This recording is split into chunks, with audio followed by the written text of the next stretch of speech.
90,000 हमले, 20,000 बम्बार्डमेंट, हर रोज 1,500 मौतें। Russia Ukraine वार में 1,000 दिन की तबाही कथा। Subscribe to notifications. रूस ने 24 फरवरी 2022 में यूक्रेन पर धावा बोला। जंग की शुरुआत की। 1,000 दिन से चल रहे इस जंग में यूक्रेन के 40,000 आम लोग मारे गए हैं या जख्मी हुए हैं। रूस में 7 लाख से ज्यादा लोग मारे गए हैं। रूस ने इतने दिनों में थल सेना से 90,785 बार अटैक किया, जबकि रूसी एयरफोर्स ने यूक्रेन 20,767 बार यूक्रेनी अड्डों पर हमले किए। रूसी एयरफोर्स के हवाई और ड्रोन हमले की वजह से 10,025 लोग मारे गए। 24,921 घटनाओं में रूसी सैनिकों की यूक्रेनी सैनिकों की आमने सामने भिड़ंत हुई। वहीं यूक्रेन की सेना ने रूस के ऊपर 3,518 एयर ड्रोन स्ट्राइक किए, जिसमें रूस को काफी ज्यादा नुकसान हुआ है, क्योंकि ये हमले बेहद सटीक थे। पहले जानिए रूस को कितना नुकसान हुआ।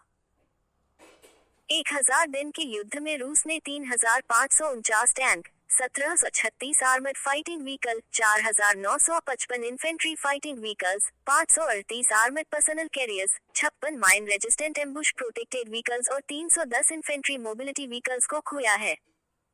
इसके अलावा रूस के 293 कमांड और कम्युनिकेशन पोस्ट, 591 इंजीनियरिंग व्हीकल्स और 3 अनमैन्ड ग्राउंड व्हीकल्स का नुकसान झेला है।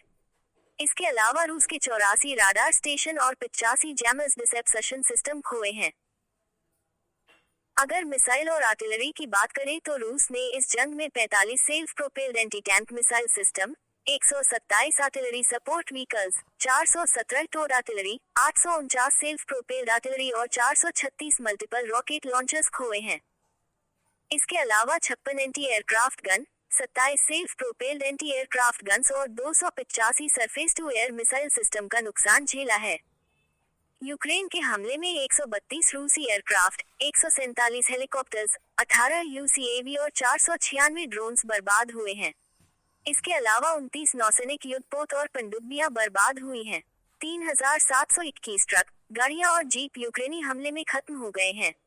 इतनी बर्बादी के बाद भी रूस शांत नहीं बैठा है।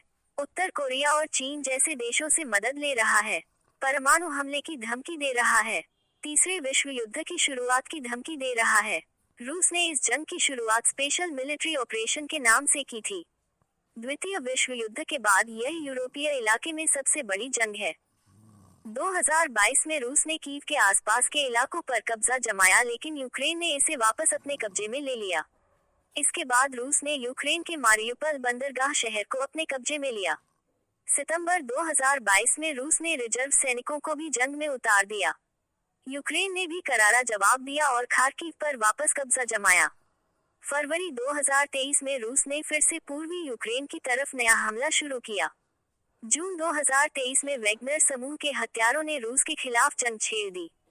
वो रूस की सेना के खिलाफ ही जंग लड़ने लगे थे। इसके बाद अगस्त 2024 में यूक्रेन ने रूस के कुस्क इलाके में तेजी से हमला बोला, उस पर कब्जा जमा लिया। अक्टूबर-नवंबर में उत्तर कोरिया के सैनिक रूसी फौज का साथ देने पहुंच गए, ताकि कुस्क इलाके को मुक्त कराया जा सके। इससे अंतर्राष्ट्रीय स्तर पर बवाल मच गया। अमेरिका के नए चुने राष्ट्रपति डोनाल्ड ट्रंप ने भरोसा दिलाया कि वो यूक्रेन और रूस की जंग को खत्म कराएंगे। अब देखना ये है कि क्या ये बात सही होती है या फिर पुतिन फिर से नई जंग की शुरुआत कर देंगे।